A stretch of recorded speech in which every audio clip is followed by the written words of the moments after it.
How did someone who foresaw their career in academia originally find their way through to a supersonic flight company and tech investing? Initially, it was like sort of fear, right? It was fear that I was going to be stuck doing the same thing over and over again. And then when I changed focuses and nobody stopped me, it was really empowering. I think it was maybe in 2016 that you write this paper, Make America Boom Again, about supersonic flight. How did you become interested in that? I was very interested in the Great Stagnation, and supersonics is like the poster child for that. We had Concorde, it existed, and then now here we are, Concorde is gone, we're all flying at subsonic speeds. It's not just stagnation, it's the great regress. You also are one of the first people in tech and tech-adjacent crowds that I think I've seen write about Joseph Tainter and civilizational collapse, which I think now is becoming something that people are thinking about more and talking about more. How are you feeling about the complexity of our society today and how it may jeopardize us in the future? If we can actually get to a point where people really feel like their lives are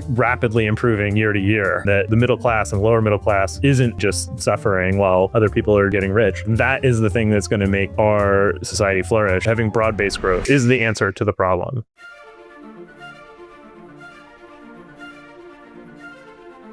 Hey, I'm Mario, and this is the Generalist Podcast. As the saying goes, the future is already here. It's just not evenly distributed. Each week, I sit down with the founders, investors, and visionaries who are living in the future to help you see what's coming next and understand it more clearly. Today, I'm speaking with Eli Dourado, the head of strategic investments at Astera Institute. Eli has a remarkable track record of writing ideas into reality. His research has directly influenced policy changes that resurrected supersonic flight and sparked the creation of new airship startups. Before joining Astera, Eli worked as a regulatory hacker at Boom Supersonic and has spent his career reviving forgotten technologies that could transform our world. In our conversation, we explore why airships could revolutionize global logistics, the untapped power hidden deep in the earth, how reading regulatory fine print might be the secret to unlocking an industry, and why AI might not deliver the productivity revolution that everyone expects it to. I walked away from this conversation with a fresh perspective on forgotten technologies that have the potential to reshape transportation and energy, plus a clearer view of why breakthrough innovations often require someone willing to dig into the details. This is a new podcast, so if you enjoy today's episode, I hope you'll consider subscribing and joining us for some of the incredible conversations we have coming up. Now, here's my conversation with Eli. This episode is brought to you by Brex. Fred Adler, the influential venture capitalist of the 1970s, was known for displaying decorative pillows in his office that featured a signature business philosophy: corporate happiness is positive cash flow. In today's post-SERP environment, Adler's wisdom feels particularly relevant, as founders need to make every dollar work harder. That's exactly what Brex delivers. Their modern finance platform was built specifically for startups like yours and designed to help extend your runway when capital efficiency matters most. With Brex, you get global corporate cards with up to 20x higher credit limits and no personal guarantee required. Their banking solution has no minimums and no transaction fees, while letting you earn high yield from day one with same-day liquidity. Best of all, Brex knows you were born to build, not juggle spreadsheets and finance tools. Their AI-powered platform brings cards, banking, expense management, and travel all in one place. It's simple, scalable, and designed to get you back to what you do best: building. More than 30,000 companies, including 1 in 3 US venture-backed startups, trust Brex to help make every dollar count toward their mission. Join them at brex.com/Mario. Eli, it's amazing to have you here. I have been a long admirer of your writing and public thinking, and some of the wild but plausible views of the future that you have advanced over the years. So excited to chat about all things airships and more. And thanks so much for being here. Well, my pleasure. Those are some of my favorite topics, so always happy to chat. Amazing. Well, you've had such an interesting career, sort of traversing policy and tech, and maybe just to sort of set the stage a little bit, I'd love to talk a little bit about what led you to your current spot. But to even start, let's talk about what your current spot is and what you do for Astera. Yeah, so I'm head of strategic investments at Astera Institute. Astera is a large private foundation founded by Jim Coutre that's focused on sort of advancing really transformative technology and science. And so in this role, most foundations have somebody whose job it is to, give grants. That's like the slot I fill. The difference at Astera is that we will do grants and investments, and we're open to like lots of things in between. So the philosophy here is that, if you do a grant, you lose 100% of the money 100% of the time. And if you do an investment, even if it's like maybe like on paper it's a bad investment, like expected term value terms, like you get some of your money back some of the time. And so you can put your thumb on the scale and maybe make technologies advance faster while still recycling capital and being more efficient. So that's kind of the philosophy here, and that's my job is to sort of lead that and think through the technologies and investments, both like grant making investments and equity investments and other capital deployments that we might want to do. Amazing. Well, I'm always reminded of how little I know about many of the topics I discuss with people on this podcast, even if I think I might. And I'm glad to start with an immediate shibboleth, which is that it's Astera rather than Astra. So there you go. Yeah, in terms of the way that you think about these investments, like, are you very flexible in terms of the size and the stage and the type, or how have you sort of thought about the right way to do this? I don't know if impact investing is really the right frame, but it's maybe sort of has a little bit of that flavor to it. Yeah, I think we are unusually flexible, unusually risk averse, or risk tolerant rather. And you might say that there's actually like two spots in particular in the capital stack where it's hard for new technologies to, or maybe three spots. So so there's like the basic science stuff before it can become a company. It's hard for people to get capital.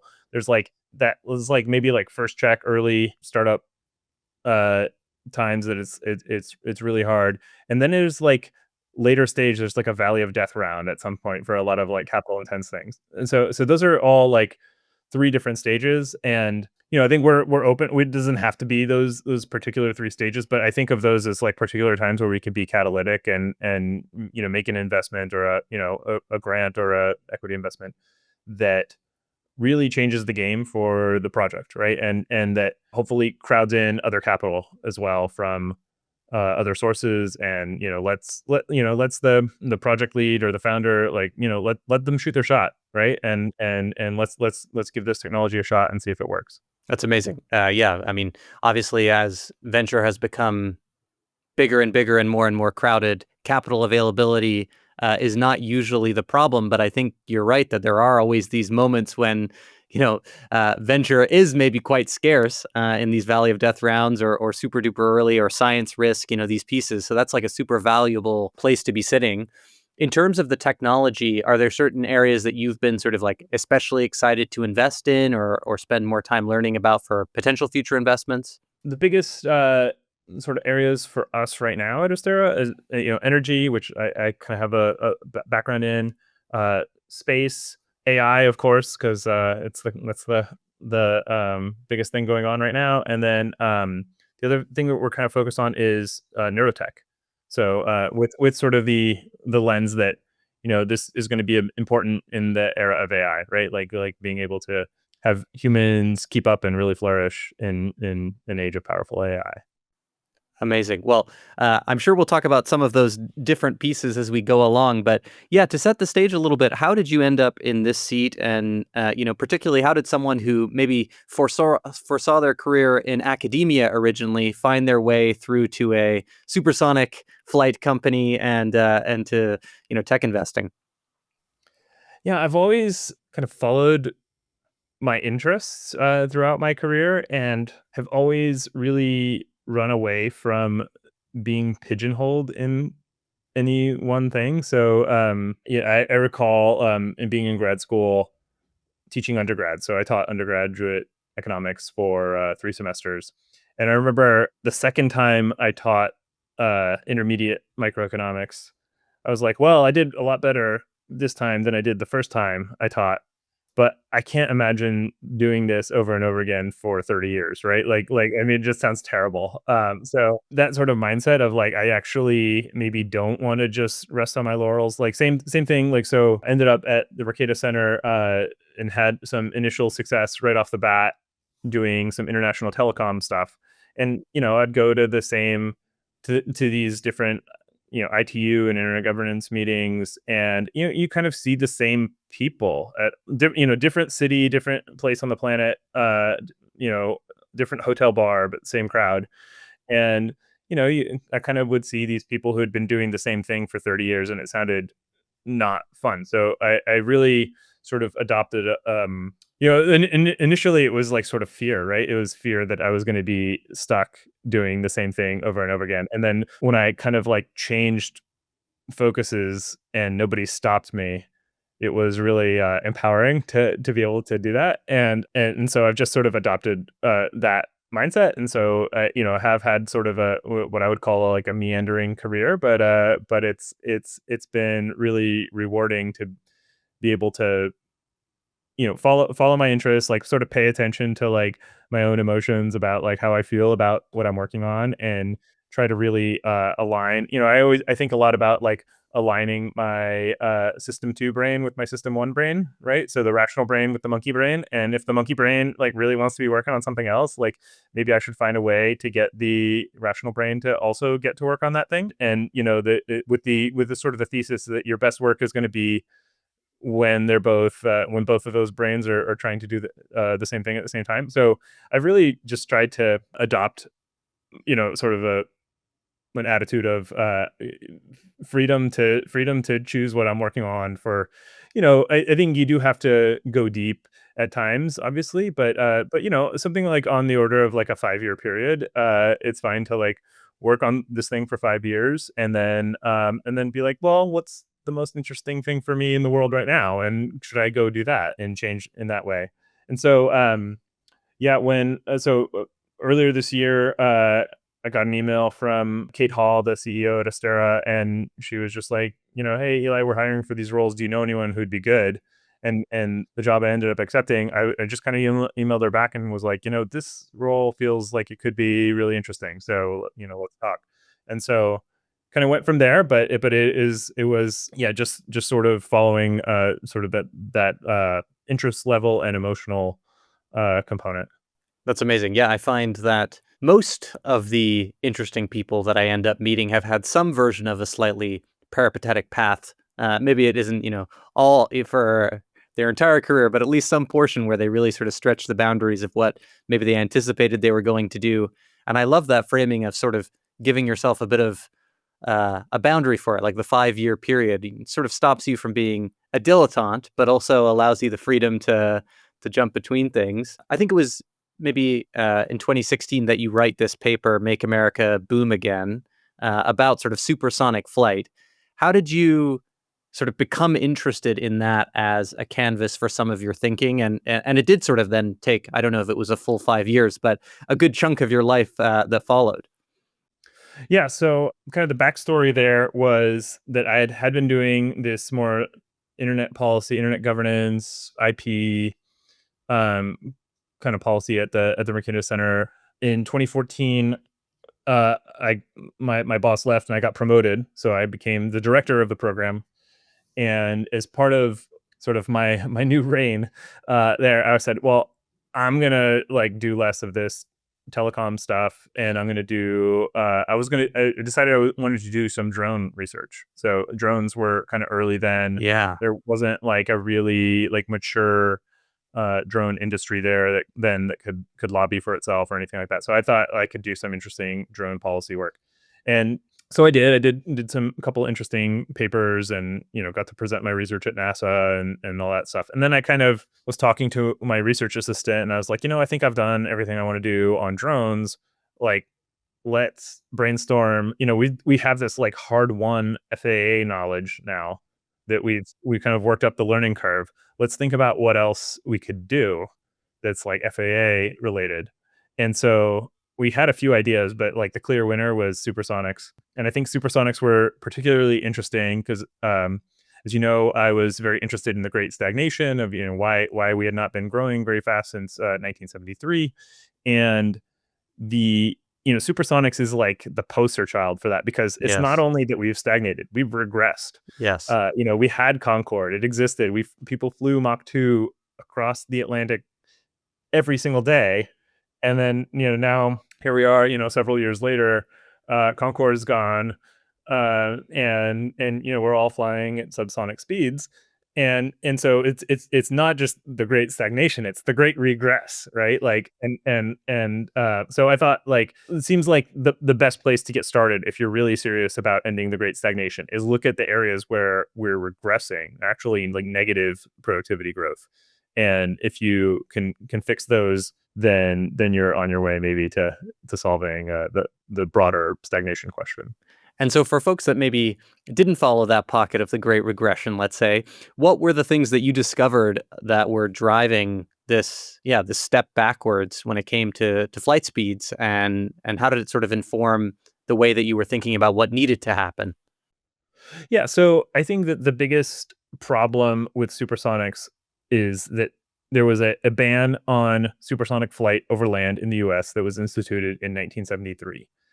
And, this allowed modes of supersonic flight like Concorde, where you are, flying transatlantic, you're only going supersonic when you're over the ocean. So there's no sonic boom problem that people get exposed to. But the problem with this is that an airliner is actually like a really hard place to enter a new market. In aviation market, you're talking, 100 passengers on Concorde, huge, hundreds of thousands of pounds of maximum takeoff mass, and that is just really hard. One way to think, I learned about this later, but like one way to think about it is that you know uh, the complexity of an aircraft program is exponential with takeoff mass. So it's actually like a small airplane is is like significantly less complex to develop and bring to market than an airliner. What the overland ban did was it cut off the natural entry point for supersonic aircraft, which was smaller planes, right? Business jets, or maybe something even smaller than what you'd normally think of as a business jet.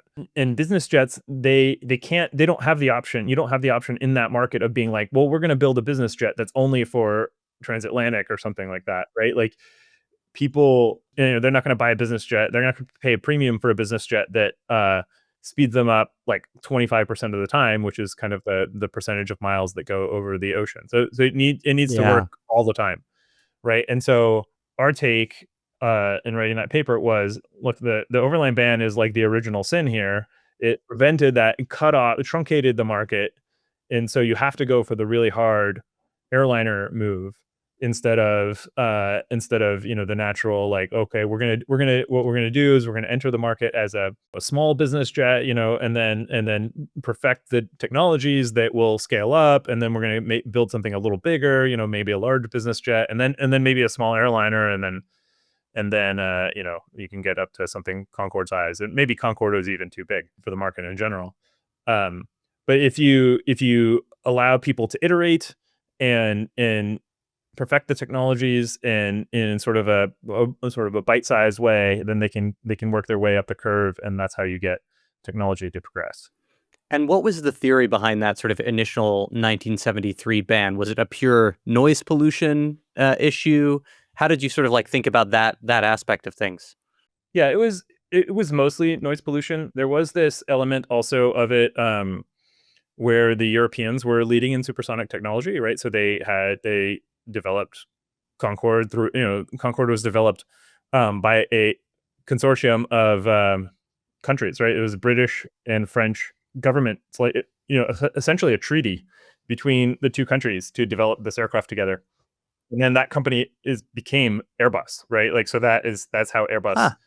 I never knew that. started. And so the U.S. had this program since the Kennedy administration of well, the Europeans are developing Concorde, it's going to go Mach 2, and we had this other program. Kennedy was like, it's got to go faster and it's got to be bigger, right? And so it was going to be like 300 seats and Mach 2.7, and that brought in titanium, and Congress, allocated money for it, and Boeing got the contract, and so they got pretty far along in development. It was the Boeing 2707.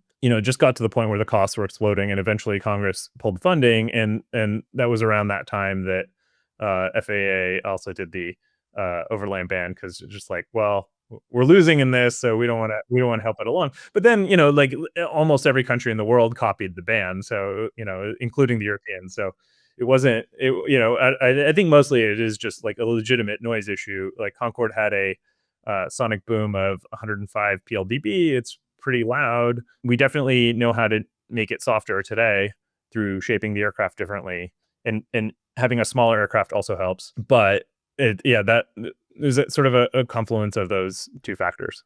Fascinating. And it's sort of writing that paper that then sort of brings you into the private sector with Boom Supersonic, where I think you've described your work as being a regulatory hacker. What did that mean functionally? And what was it about Boom that you felt like, hey, actually, this is a really interesting take on it, or, maybe the sort of right first principles approach to this problem? Yeah, I mean, I think I just got a call from the Boom CEO one day, and he was just like, "Hey, we really like what you're." I had talked to him for writing my paper and stuff like that, and he was just like, "We really like what you're doing at Mercatus. Like, we would you like to do that more?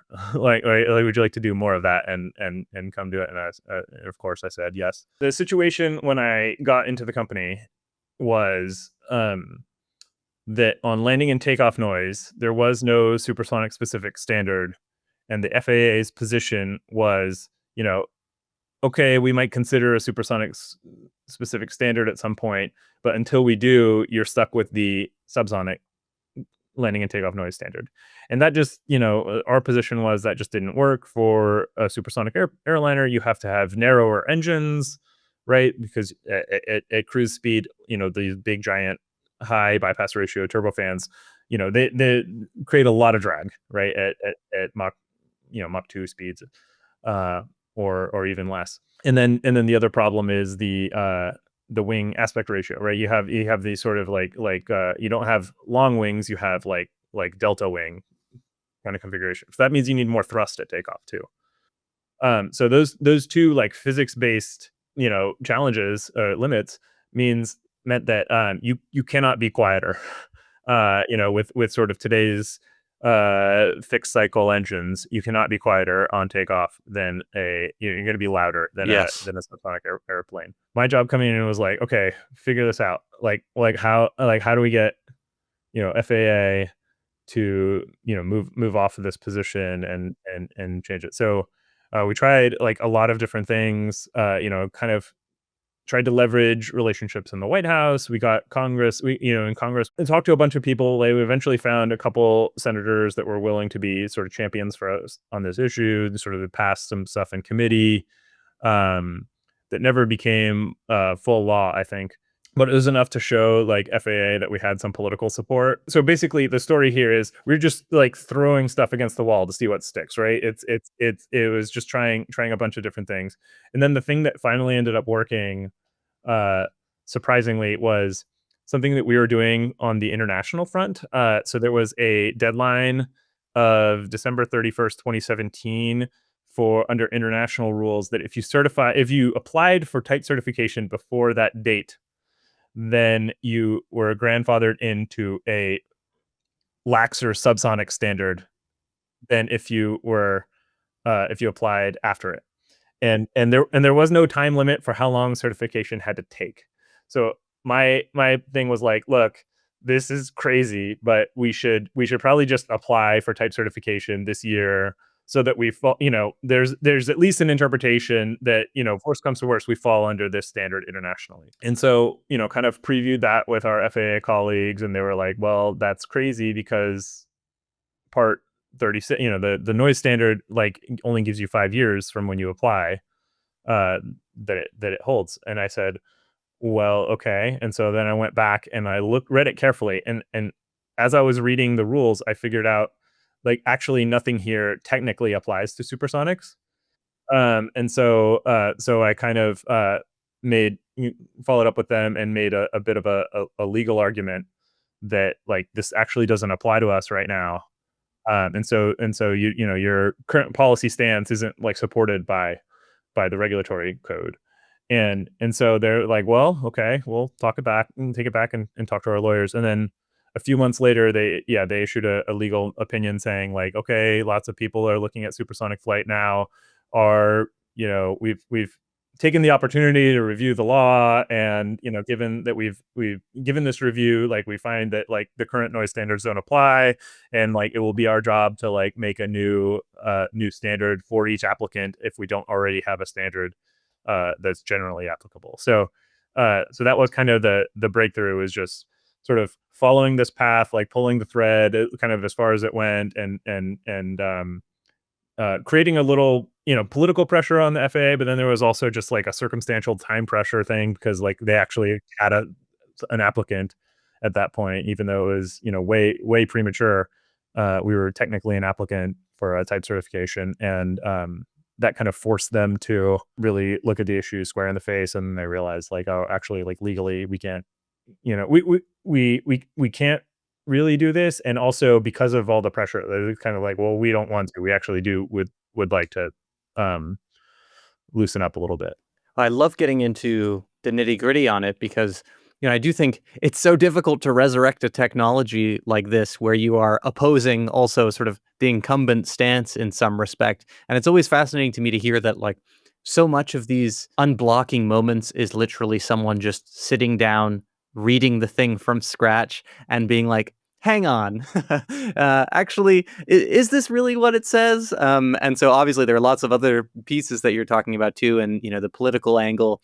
But I think of the story that is in Isaac's book on Elon, certainly about him sitting and plugging in the raw costs into a spreadsheet for a rocket, and just like having someone actually sit down and do those things that seem like someone must have done this, but actually, you need someone to do that, and so much comes from it often. Yeah, no, I think going back to like primary sources is like, it's such a power move. Like you kind of understand the issue at like much greater detail if you can start at the sort of the prime, in policy and regulatory work, like going back to like the authorizing statute, and then like reading like the regs, and making understanding really like how they apply. Like a lot of people surprisingly don't do that, and it's just like it's like a lot of alpha in doing that. Yeah, 100%.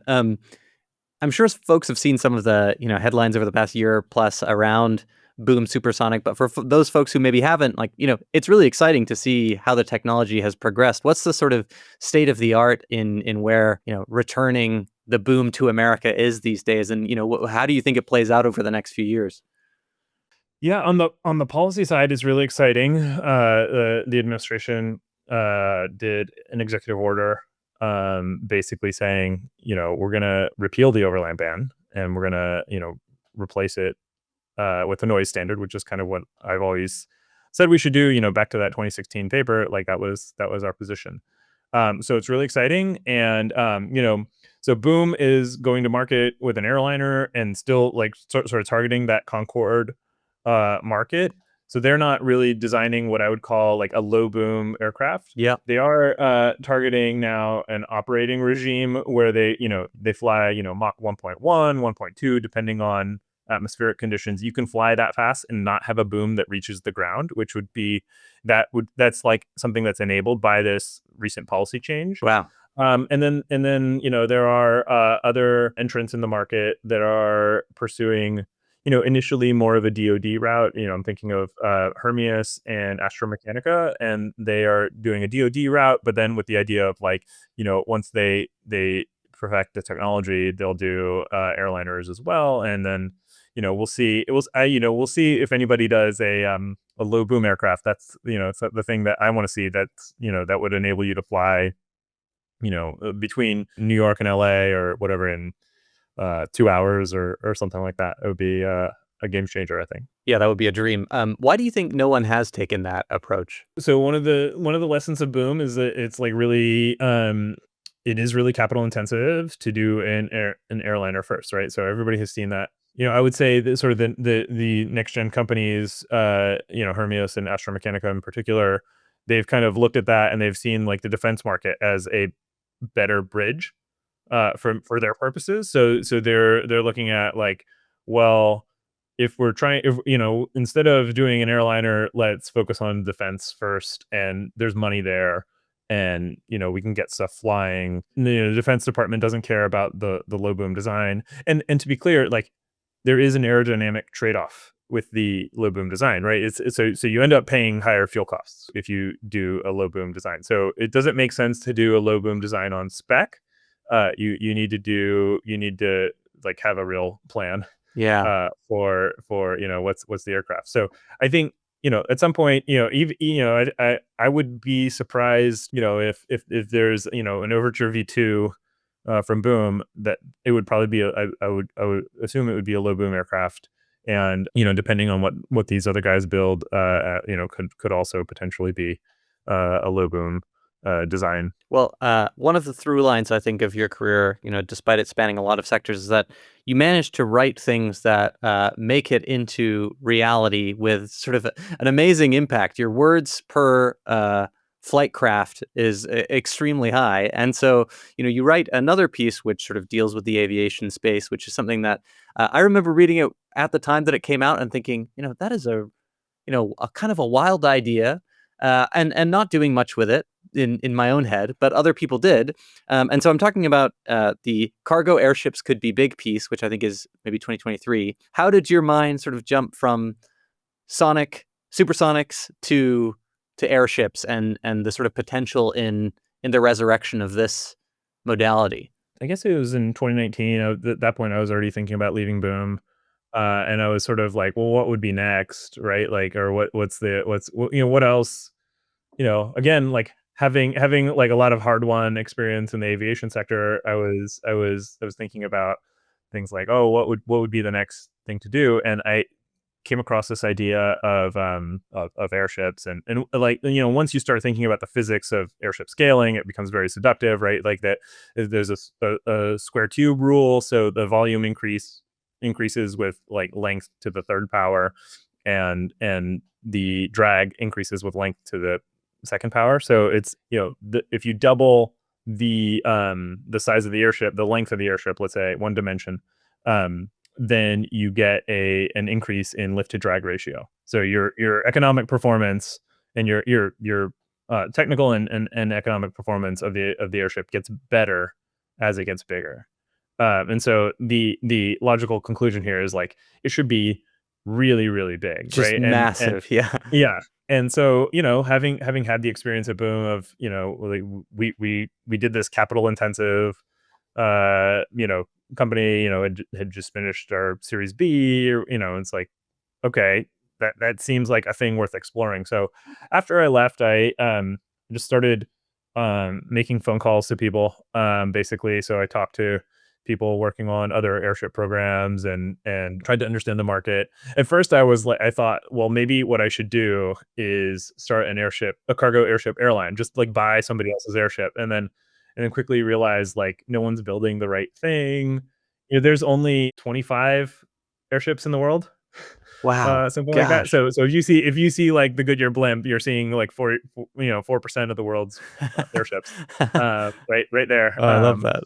So it's not wasn't a lot going on, and so I quickly realized like, oh, we would have to build our own, and then started to think about like what would that look like. In the meantime, had taken a job at another think tank, Center for Growth and Opportunity, but still like sort of like was tinkering with this in my mind. And I was at a conference and gave a talk on something else. I think I gave a talk on geothermal energy or something like that. But there was a prompt at the end of the conference. It was like, what's an institution or thing that should exist in the world that doesn't? And I kind of wrote down, giant transatlantic or transpacific cargo airships. Some people like came over and were talking to me with it, and one of them was this guy Ian McKay, and he works for Gates Ventures and runs his own lab there. And we just started talking and really hit it off. Like I had never met him before that weekend,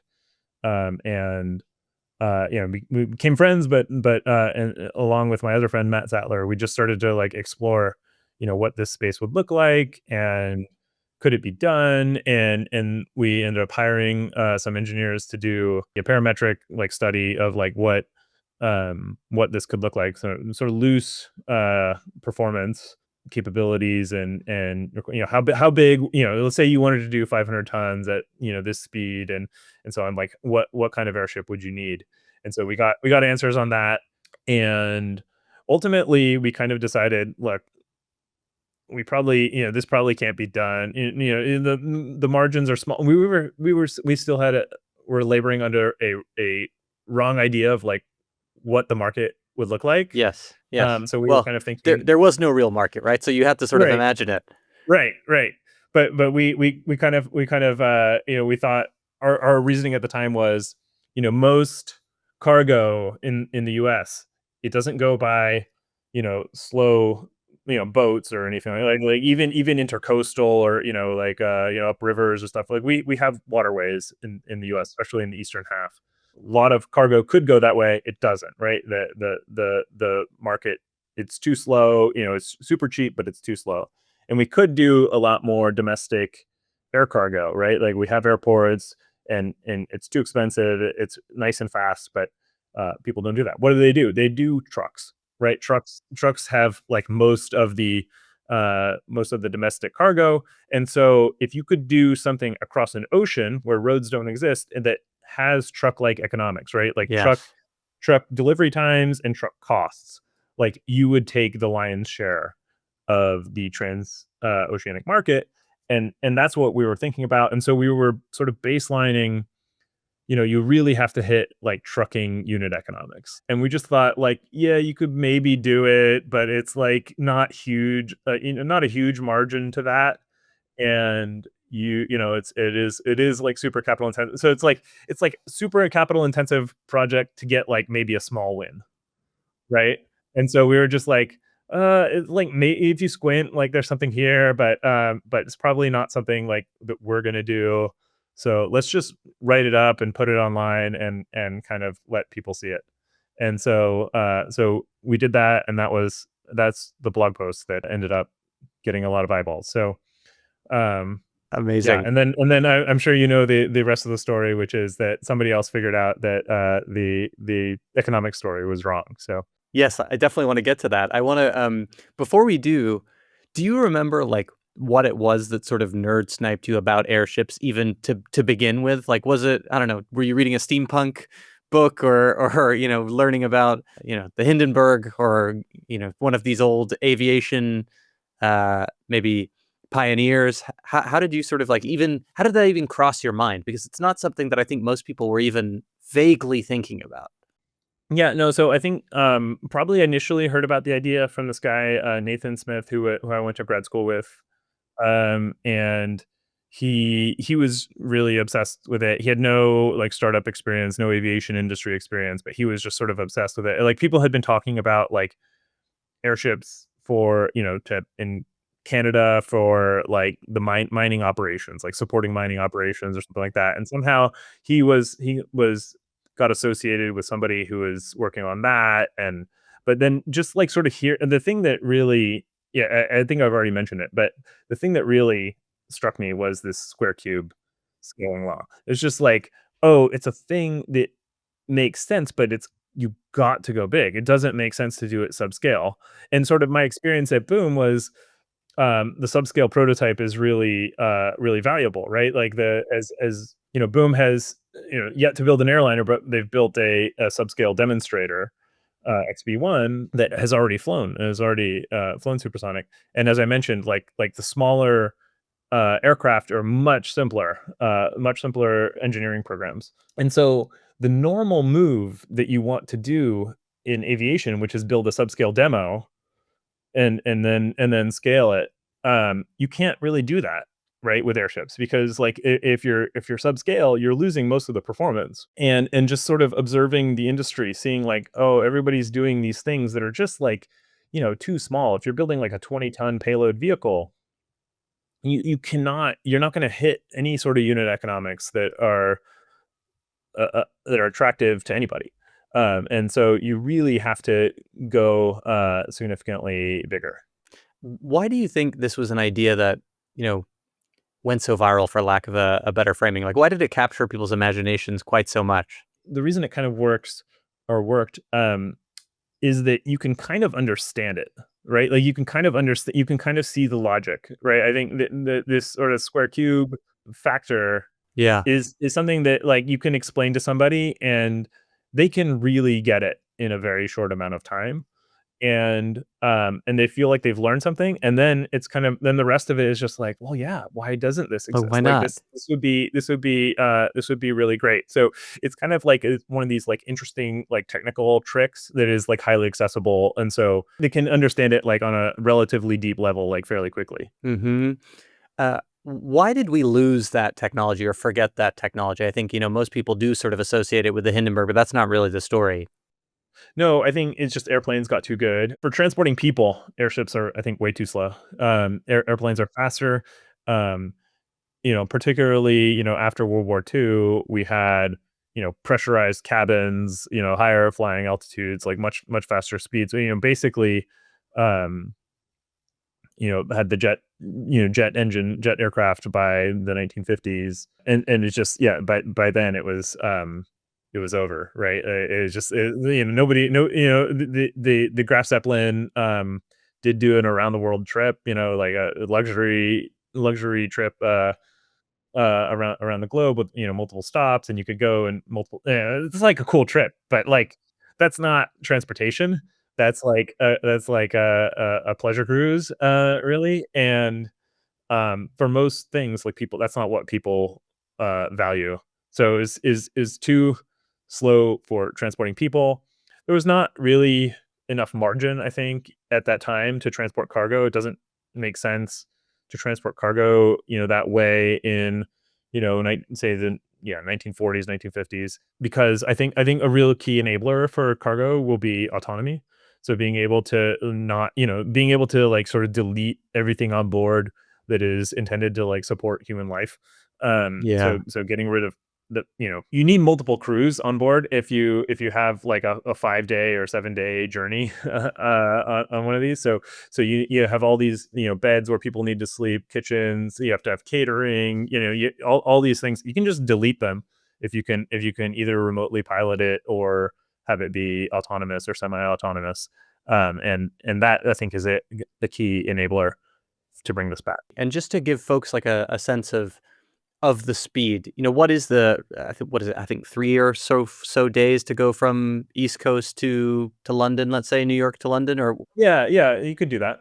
yeah, okay, got it. So yeah, you're certainly much faster than it would take to drive, but you're much slower than it would Yeah. take to jump on a traditional plane. Yeah, you can, if we had Concorde back, it'd be 3 hours, right? Yes, So, right. yeah. Okay, great. And let's talk about how it came to life, because that is sort of maybe the most exciting part of all of this, that someone found what you had written and sort of ran with it in a really exciting way. Yeah, so Jim Coutre found the post, just was kind of curious about it, like started a spreadsheet, kind of to hear him tell it. He just sort of started thinking about what are all the systems. So he had experience at SpaceX. He was then at Hyperloop and sort of chief engineer at Hyperloop, and so he had a lot of experience like building like complex transportation systems. And so he was just thinking about what are all the systems you need on board, you know, and then can I put like cost bounds on it Yeah. and performance bounds on it, right? And so he was just kind of like looking at it from that perspective and starting a spreadsheet, and he kind of came to the conclusion that yeah, you could definitely build this. And then he also, because he had sort of the like logistics experience being at Hyperloop, he had the insight and the realization that actually you don't need to match trucking unit economics if you are delivering cargo from Asia to the US. Like if you're doing it today on a container in a container on a airplane, it's still like roughly like a week service. Why is that? So it's all the handling that has to happen because you're not literally point to point, right? So if you think about you're booking this service, it's like, well, you have your goods in a warehouse, and then some trucker has to come and like take them and put it take it over to the airport, and then it goes into another warehouse, and then maybe somebody has to inspect it, and then it gets loaded onto the airplane, and then the airplane does it, and then you have to repeat the whole process on the other side. And so his idea was, let's do true point to point service with airships. And so basically it's like customer site, airship flies over, lowers down a crane, picks up the boxes, puts them on board, and then maybe you have a milk run, so you're picking up cargo from multiple customers like in the same city, and then you make the transit in say 4 or 5 days across the Pacific, and then you do the milk run on the other side, right? So you drop off at a bunch of customer sites there, and that is less time across the Pacific, or like sort of end to end, but it's also like many fewer people like touching your stuff, your goods, and so many fewer opportunities for like theft or Yeah. other kinds of Damage. problems that Yeah. are just like ubiquitous in this kind of trade. And if something does go wrong, you know who to blame, right? And so the um having like accountability, because it's just one party that's taking it across, like exactly who to blame and who not to do business with in the future, right? And so being accountable is actually good for the industry. Realizing this, he kind of came to the conclusion, actually you could do this with pretty fat margins.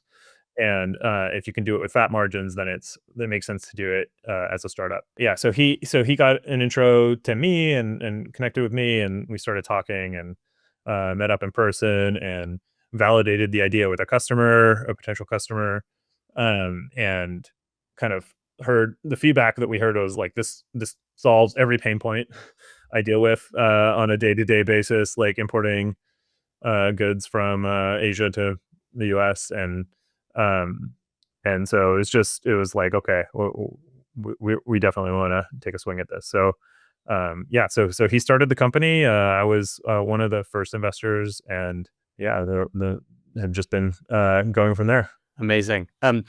Is it the case that sort of certain paths, I don't know what the right terminology would be, work better? Like you mentioned, sort of Asia to the US. Like, is it sort of something about the amount of checkpoints and handling that make that especially attractive? I imagine there's some, obviously you're not going to do it from next door to each other, but is that like particular set of obstacles make it particularly attractive? The reason that's like a pretty lucrative market is that there's just a lot of volume of trade done, and you're kind of stuck. There are no roads, so you can't do trucks. Yeah, I mean, I think the things to sort of think about, the interesting like dimensions to think about are like wind. So if you can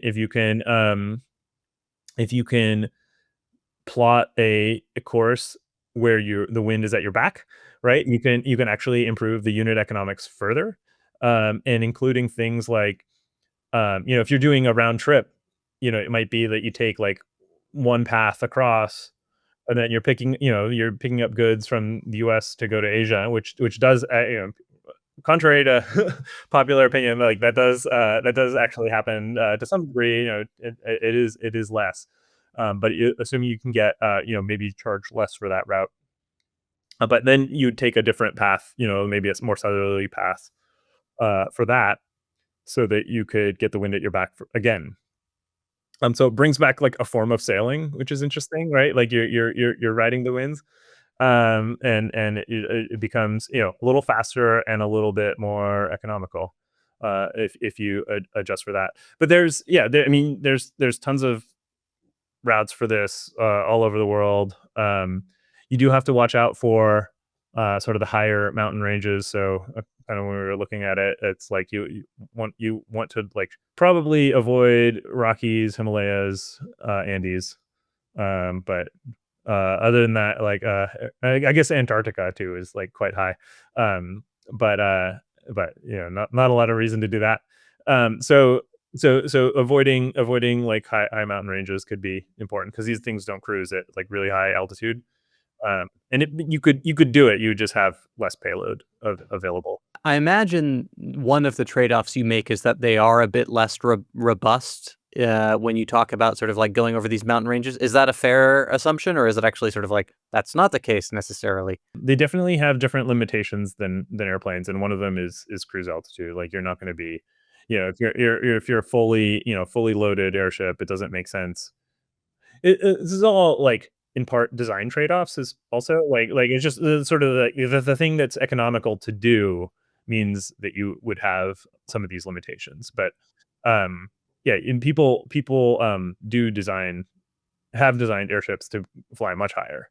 So but just it probably doesn't make economic sense to do that for this application. You mentioned a little bit earlier, one of your interests is also energy, and you've also been quite, I think, active in sort of like investigating geothermal energy. How did you sort of come to that as something worth spending time on, and where are the opportunities there today? I was at a conference and met Bob Metcalf, who uh, created Metcalf's law, right? Like early invented Ethernet and was one of the early internet pioneers, and was just chatting with him, and he was like, "Well, what are you working on now?" And he was said, "Well, I'm working on geothermal," which I thought was surprising. Um, but just he kind of talked to me about it, and then I mentioned it to somebody else, and somehow there was an introduction to his colleague at the time was this woman Jamie Beard, who's just a force of nature, and she was working on um, just sort of supporting the sort of broader industry, really coming from a climate angle. And so I got to know Jamie a bit, and then decided to do some work on the policy side, right, for CGO. And along the way, sort of did my like sort of survey of the industry and kind of who are the different companies and and so on, and got excited by it. Ended up you know giving a few talks, and I did a blog post on it. Um, and then also ended up making an investment in a geothermal company, Quays. But yeah, just sort of all this stuff like really felt organic Wow. at the time. Just sort of just followed like one interesting tidbit trail, and just followed the thread again. What did Bob Metcalf tell you about geothermal energy that you were like, huh, this is worth spending more time on my side, or like I understand why this person is dedicating their brain power to it right now? I forget the details, but I mean the thing that struck me was okay, like Iceland gets a lot of their power from geothermal, and if you just go a little bit deeper, everywhere is Iceland, right? So everywhere has the geothermal resources of Iceland. It's just covered by an extra few miles of rock, and it's fairly easy to imagine like we'd get like drilling cheap enough and good enough to basically exploit that. The temperature at the center of the Earth is as hot as the surface of the sun. So it's there's plenty of heat. There's plenty of heat, plenty of energy in the earth. Yeah, and then I started looking into it. Just the sort of the resource size Yeah. is just so massive. It's 15,000 yotta joules or something like that. Where like yotta is like the SI prefix for like 10 to the I don't know, 27 or something like that. It's just like it's just a massive amount of energy that is stored thermally, like in the earth, in relatively shallow parts of the earth. So if you can drill for cheap, into the crust, and yeah, you don't even have to go that deep, right? Something like 20 kilometers. If you could do that anywhere, you would have basically uh unlimited thermal resources to draw upon. Wow, fascinating. And is it the case that really the economics of the drilling are the major bottleneck? I mean, there's other things, a few other things too, right? But yeah, that to me is the big unlock, right? The better you get at drilling, because we know that it works in Iceland, right? Like we know that so the other piece of it would be the other sort of expensive capex piece is like the conversion equipment, right? The steam turbines and so on, right? And that's also the efficiency of that is going to be dependent on the temperature of the steam that you get out, right? So higher steam temperature is like higher efficiency as well. So those are kind of levers that you could pull on, but the big one that I think could improve and that has been improving is drilling economics. So if you can drill deeper, faster, companies like Fervo have really been mastering sort of these like drilling like laterals with in geothermal conditions. So drilling a to the side while in hot rock and using drill bits that are substantially similar to those that are used in the oil and gas industry, but just really optimize. Increasingly, like manufacturers have started to optimize for geothermal conditions. So harder rock, hotter rock, higher shocks. Like you need like more motors that are slightly more powerful, etc. And if you kind of make those optimizations, like it can get pretty good. And really, it is building off of the success of oil and gas in the sort of shale gas revolution, right? And so building off of that success and getting better at drilling is sort of the key thing. It strikes me that one of the sort of through lines of your work is, discovering these sort of overlooked or forgotten technologies that, deserve our attention again and, deserve another look. Are there things at the moment that are maybe earlier in that sort of progression from forgotten to remembered that you think are Yeah. worth taking a look at again? Well, I'm always thinking about something. So yeah. So one thing I'm thinking about right now is titanium metal. So if it's really hard to think of material that is like higher performance than titanium for a lot of things. So higher strength to weight ratio than steel or aluminum or magnesium, and really nice thermal properties. So it doesn't expand in heat. So very much so you could if you were building a Mach 3 airliner, might want it to be made out of titanium. And if you look at the costs, it's right now it's just crazy. So um I like to use the idiot index idea. So this is an Elon Musk thing, which is just like a thing within SpaceX. It was like, let's look at a component or something, and let's see what the price is on the market, and then what would it cost? What does it cost from a raw materials standpoint to make it? In terms of energy and materials. Um, and then what is the multiple between that? And if it's high, we're gonna insource it. Yes. And if it's low, we're gonna outsource it, right? Well, with you can use that concept for other things too, but like as a comparison point, like the idiot index on steel is like less than 2. So like the price of steel is between the energy and the ore, like less than double the energy in the ore, right? With titanium, I think it's 42. Wow, So no way. so it's just like much much higher. And in part that's because of like how it's made right now. It's made still in batch processes, so there's no like continuous process for how you make it. There is no haven't been as many optimizations. Steel is just so ubiquitous. Like there's thousands of grades of steel, right? And it's all been optimized for different things, and the process has just been so perfected. With titanium, there's like way fewer. The market is so much smaller, and that has limited the amount of attention that's gone into like really scaling and optimizing that process. And if we could figure out like a really great process for it, and get if you could get the idiot index on titanium down to 2, we would make a lot more things out of titanium. Wow, that is fascinating. Well, I hope you write about it if you haven't already. I don't think I've seen it, but before we sort of wrap up, I do want to talk about one of these other subjects, particularly sort of through the lens of some of the technologies that are happening today. You've written a lot about the Great Stagnation, and we've talked about it earlier. But you've also sort of talked about it a little bit in the sense of some of the heretical thoughts you have on AI and the fact that we may not really see some of these amazing technologies translate into productivity in the way that we expect.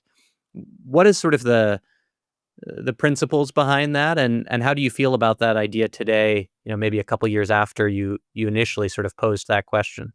Sort of as AI has gotten really hot, I'm obviously like excited about it, and I'm a user of AI, and I see that it's getting very powerful. But I think my bottom line is like I don't want people to be complacent.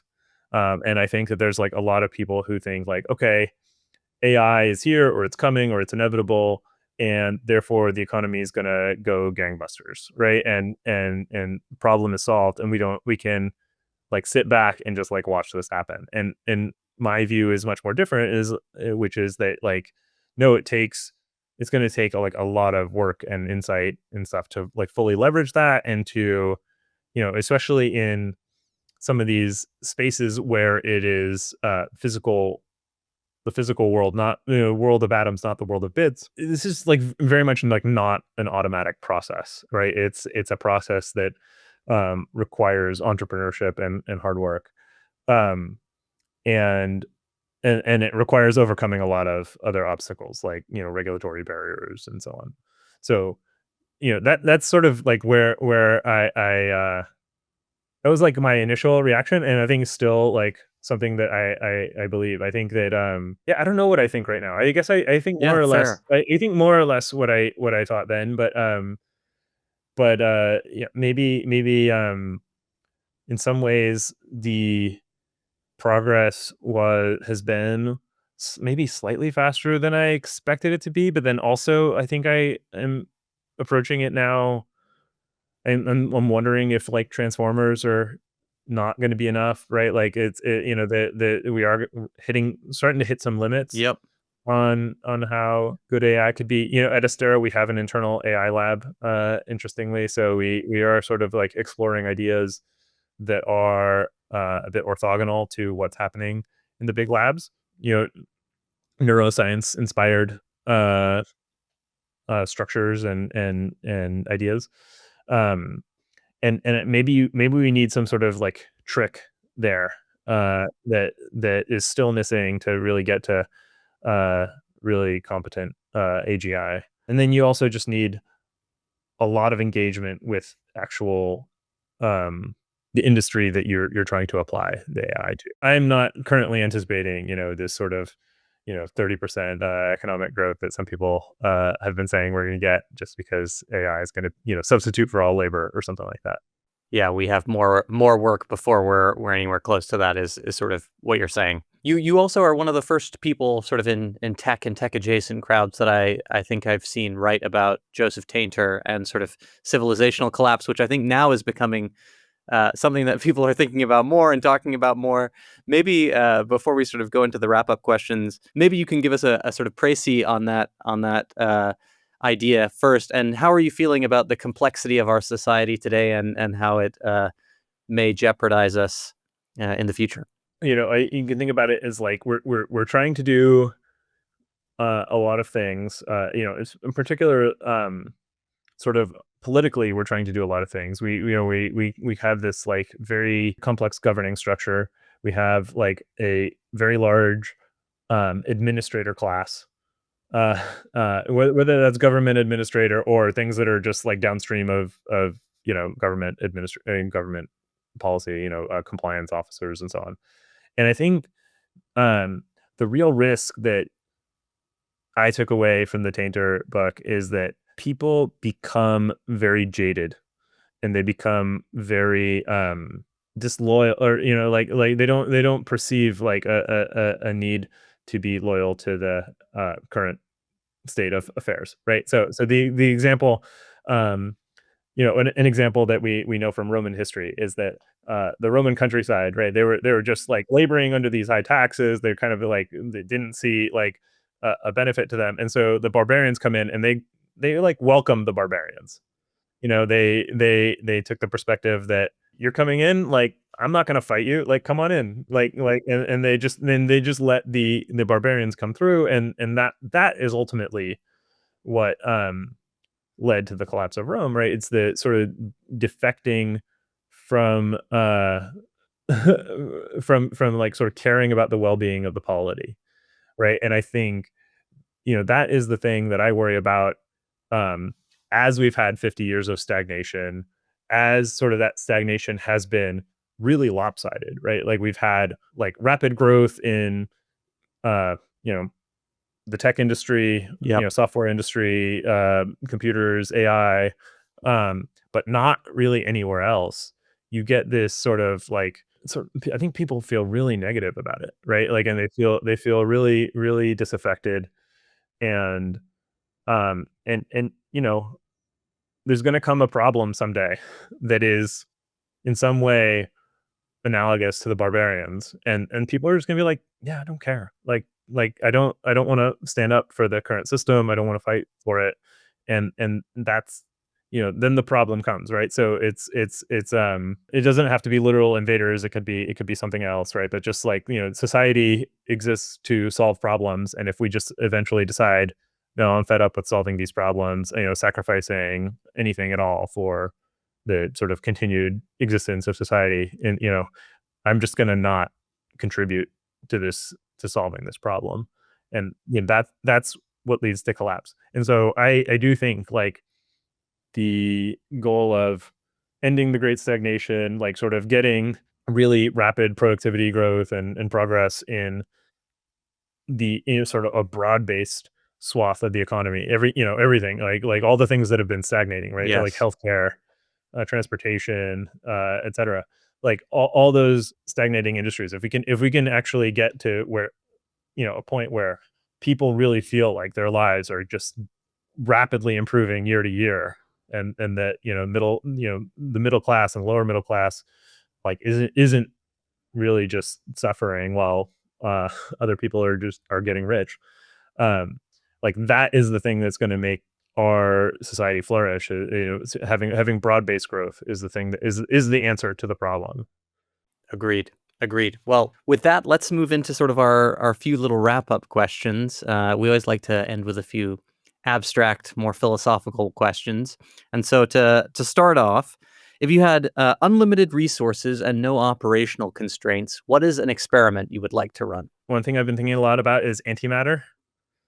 So antimatter, I think, is the most expensive substance we have. So we've made less than a gram of it on Earth, and it costs about $1 trillion a gram to make, and it's like wildly inefficient. So like the wall plug efficiency of antimatter is like 1 part in 10 billion or something like that. So it's just huge amounts of energy in very low amounts of like embodied energy in the antimatter. The thing that I want to try, I think someone should try, is collecting antimatter instead of making it. So if you go into space, there is an antimatter flux. So you get like sort of gamma rays and stuff interacting with particles and magnetic fields and stuff, and it does like make antimatter that exists for some period of time. And what you could do is you could launch a power source, right, and create a collector.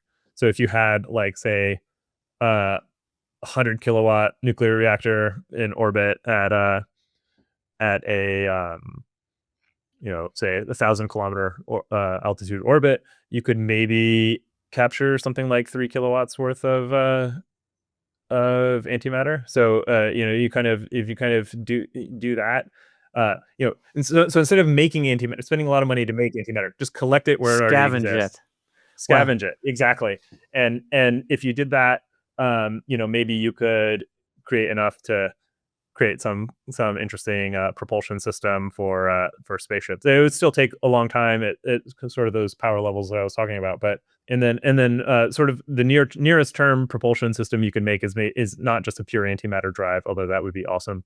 But you could do something like antimatter catalyzed fusion. So using antimatter to sort of kick off a fusion process, that would be like reasonably near term way of getting like a really awesome propulsion system that would let us zip around the solar system. I think this is like possible, over the period of like a couple decades. Wow. Uh, so if I could just do that, I would want someone to do that, and I would want to support that. People always have good answers to this question in general, but I think that's my favorite. That is so interesting, and is going to send me down a number of Google search and Wikipedia and So you can actually harvest it even more efficiently if you're willing to go to Jupiter. So Jupiter, you could probably get over 100% efficiency in terms of you can get like 500% efficiency or something like that collect 5 times as much as your power source. Fascinating. Okay. Well, we'll circle back in 20 years to do a podcast about that one. Final question. If you had the power to assign a book to everyone on Earth to read and understand, what book would you like to assign to folks? One that I love that was really influential on me was Finite and Infinite Games, James Carse. Great choice. Love that book. Yeah, and a lot of people have already read it, but it's great, and it just sort of crystallized for me like what we're all doing here, right? And sort of being able to see the world through that lens, and